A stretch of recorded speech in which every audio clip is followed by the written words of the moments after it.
All right, all right. So today we're going to talk about how to write names of any compound and how to write the formula for any compound. And to do this, we're going to build a flow chart, but you're going to help me. So the first thing we need to figure out is whether or not we're dealing with an ionic or a covalent. So what would be the first question we would need to ask ourselves to figure out if something is ionic or covalent?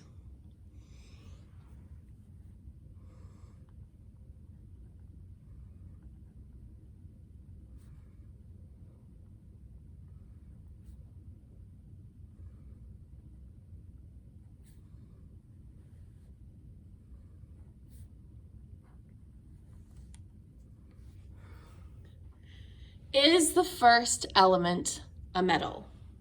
That is the deciding factor between whether something is ionic or something is covalent. So let's take it to the left. What if it is?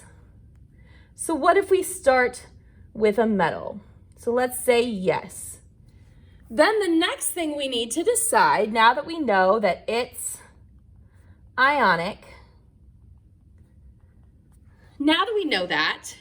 what is the first thing we need to ask ourselves with ionic compounds? There's 4 different types of ionic compounds. And I'll give you a hint, it has to do with the metal. So what would be the next question we need to ask ourselves?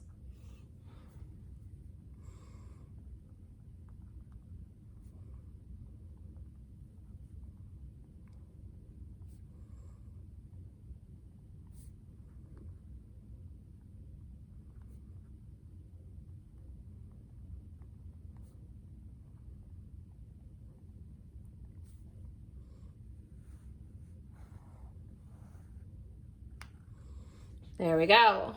Does the metal have more than one possible charge?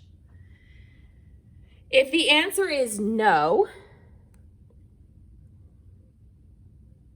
that means that we are dealing with a monovalent metal, a group 1, group 2, aluminum, cadmium, zinc, or silver. So in this case, we would write the name of the metal. That would be our first step.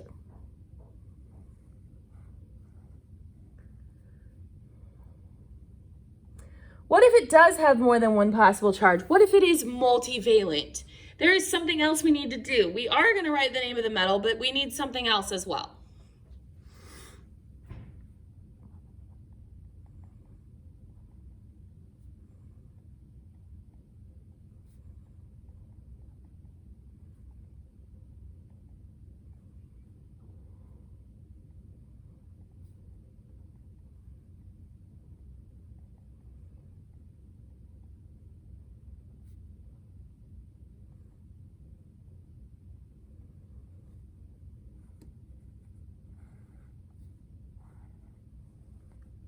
So the next step is to write the name of the metal and the Roman numeral, okay? So monovalent, just the name of the metal. Multivalent, the metal and its Roman numeral. So once we have the metal taken care of, we need to ask ourselves the next piece. We need to determine if our compound is binary or if it is non-binary.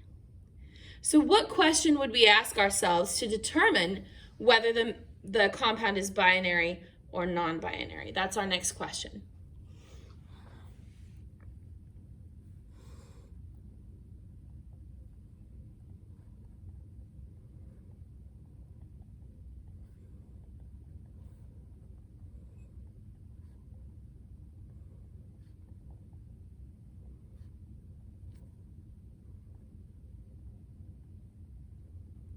So the next question we would ask ourselves is, after the metal, is there more than one element?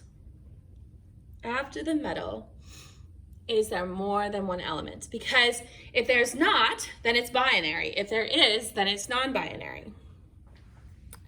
So if your answer here is no, Let's scooch this up just a little bit. If your answer here is no, it's binary.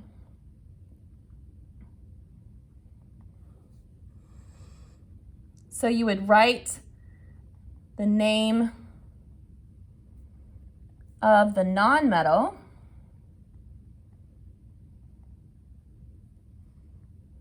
and change the end to IDE.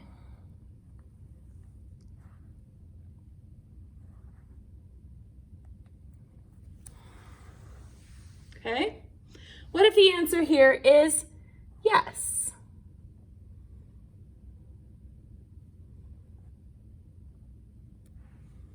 Okay? Then it's non-binary.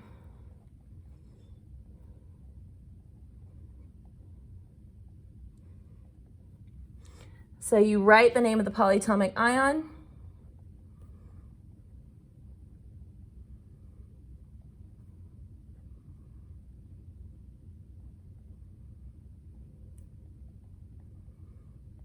Remember here, we do not change the ending.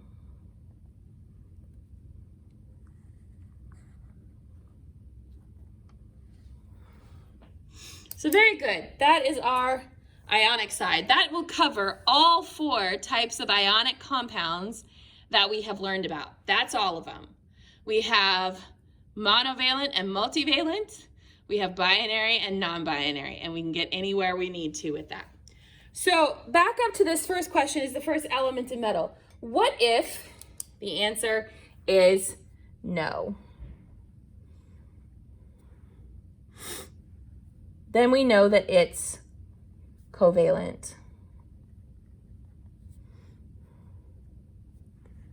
So then what would be the first question we need to ask ourselves about covalent compounds?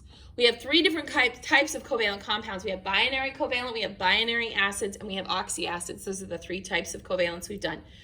So from here, what would be my very first question as I'm looking at my covalent compound?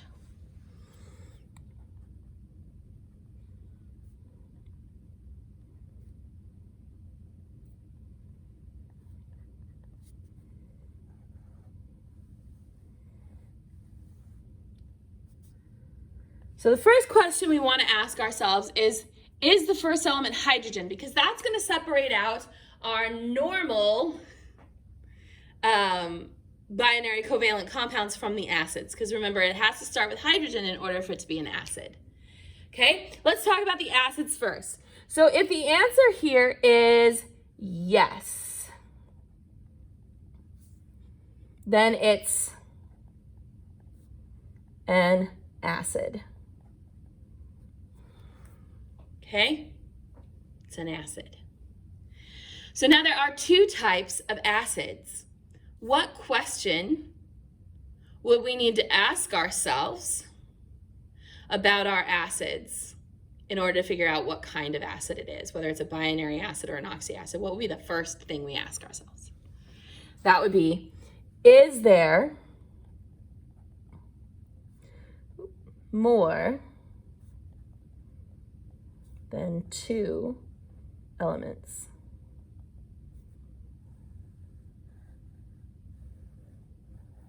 Is there more than 2 elements?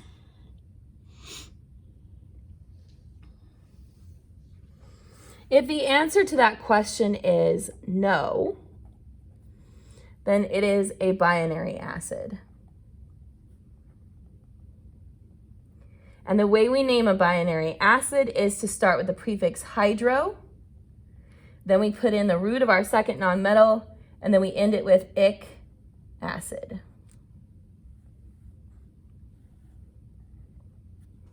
Okay? So what if the answer is yes? What if we have more than 2 elements in our acid?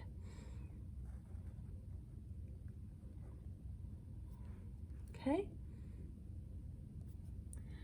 Then it is non-binary. So the first thing you do is look up the name of the polyatomic ion.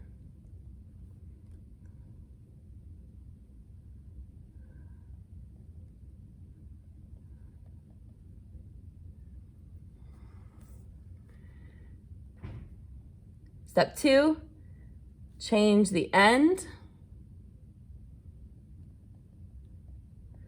If you have ATE, that's going to become an ic acid.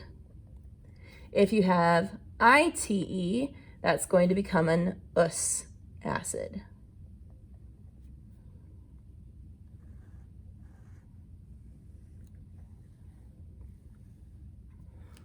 Okay, so that takes care of acids.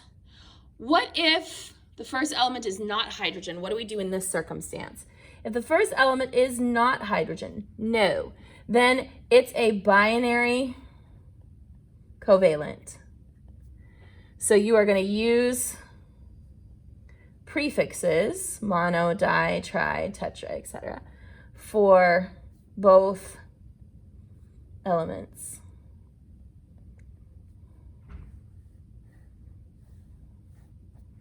Okay? So this is for writing the name of any compound that we want. Any compound. So the other thing we need to do is to be able to write the formula. So we need to be able to look at a name and be able to write the formula for that compound. And this can be a little tricky. So the first thing we would need to do is decide whether we're talking about an ionic compound or a covalent compound. So if we're looking at a name, what would be the first question we would want to ask ourselves in order to determine whether it is ionic or covalent?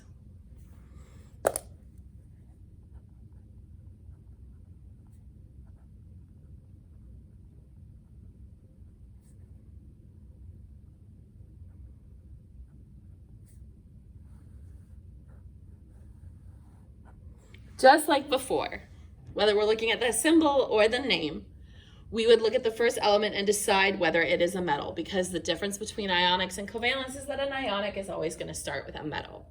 So if the answer is yes,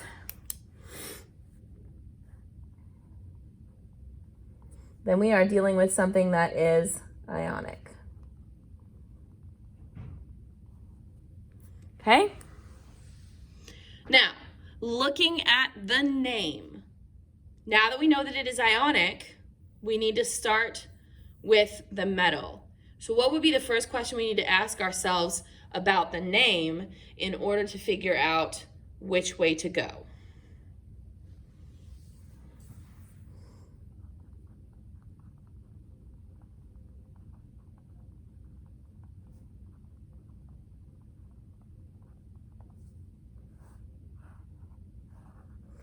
Is there a Roman numeral? Okay, remember monovalent compounds would not have a Roman numeral because their charge is always the same, whereas a multivalent metal would have a Roman numeral because their charge can vary. So if there is not a Roman numeral, so the answer here is no, you are going to look up the charge of the metal on your periodic table.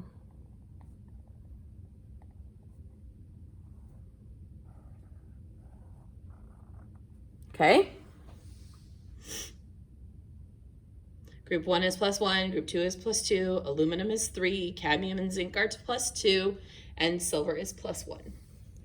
All right, what if there is a Roman numeral? Well, that Roman numeral indicates to us that there can potentially be more than one charge, and so they're telling us what the charge is. Remember, the Roman numeral is the charge of the metal. So that is the charge of the metal.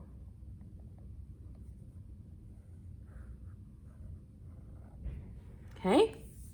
So that takes care of the metal piece of this. Now we have the charge of our metal, we know the symbol of our metal, and so the next thing we need to do is to look at the second part. And in looking at the second part, we need to try to decide if this is going to be binary or non-binary. So what would be the next most important question we would want to ask ourselves in order to determine if this is binary or non-binary?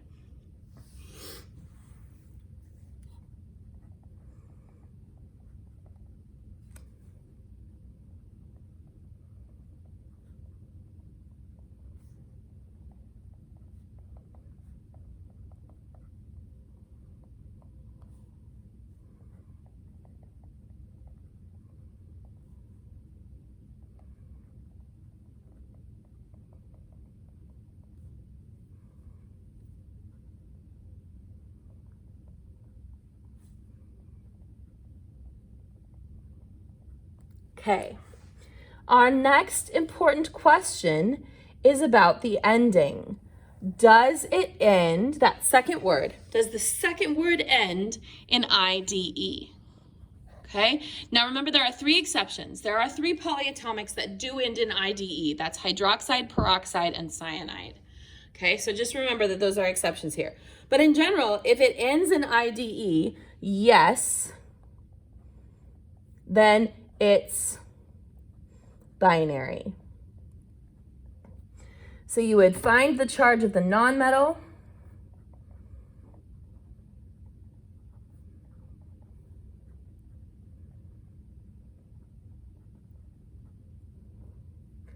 on the periodic table,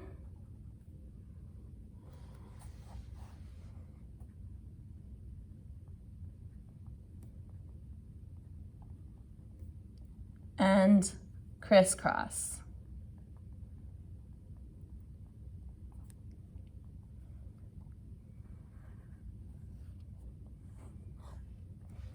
Okay, so here, very straightforward. Find the charge of the nonmetal, crisscross with the charge of the metal. What if the second word does not end in IDE? No. Then it's going to be non-binary.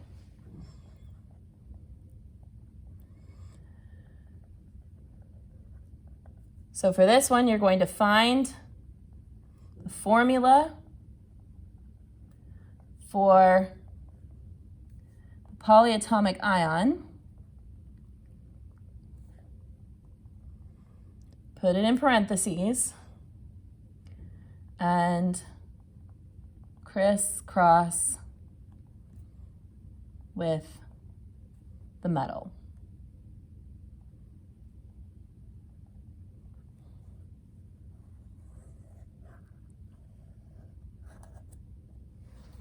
Okay.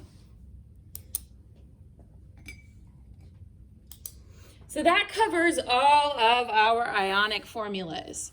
Okay. Monovalent, multivalent, non-binary, and binary. So let's hop over to the other side of this equation and let's talk about what if the first element is not a metal. Then this substance is going to be covalent. Now, if it is covalent, we need to decide whether or not it is an acid of some sort or it is a binary covalent. So what would be the most important thing to ask ourselves when we're looking at the name of a compound in order to determine whether or not it's an acid or a binary compound?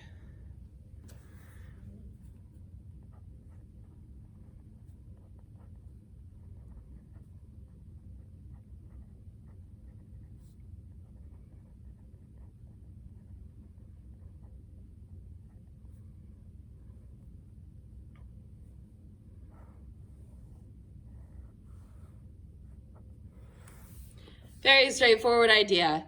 Does it end with the word acid? All of our acids end with the word acid, whether it's a binary acid or an oxyacid. All the acids end with the word acid. Okay, so let's go with no. What if it does not? What if we're not talking about an acid? Then we have a binary covalent compound. So here we would use the prefixes to determine the subscripts, the little numbers.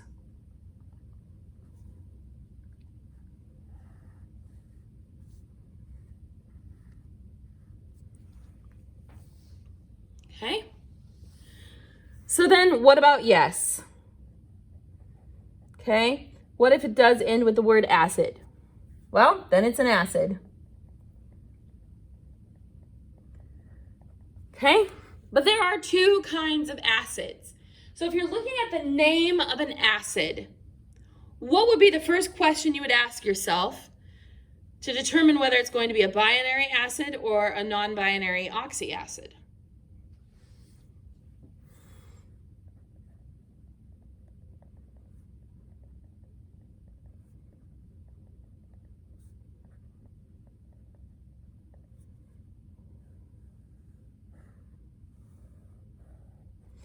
The question you would want to ask here is, does it start with the prefix hydro? If the answer there is yes, then you're dealing with a binary acid. Okay, so when you have a binary acid, you're going to put H first, then the symbol for the other nonmetal,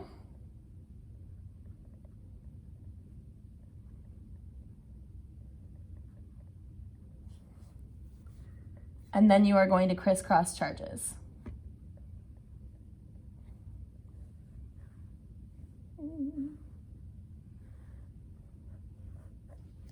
Okay. So what if it doesn't start with hydro? This is where things get a little exciting. If it does not start with hydro, then it's non-binary or an oxyacid. So step one, put H first. All acids start with H.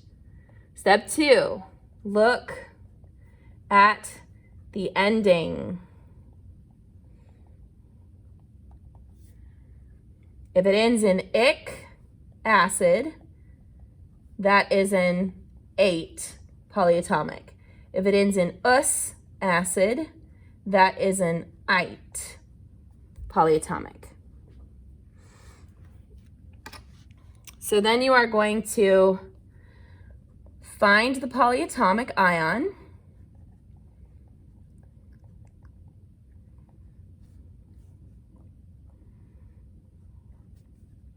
Put it in parentheses. Crisscross charges with hydrogen. And there we have it. We now know how to write the name and the formula for any compound we are given.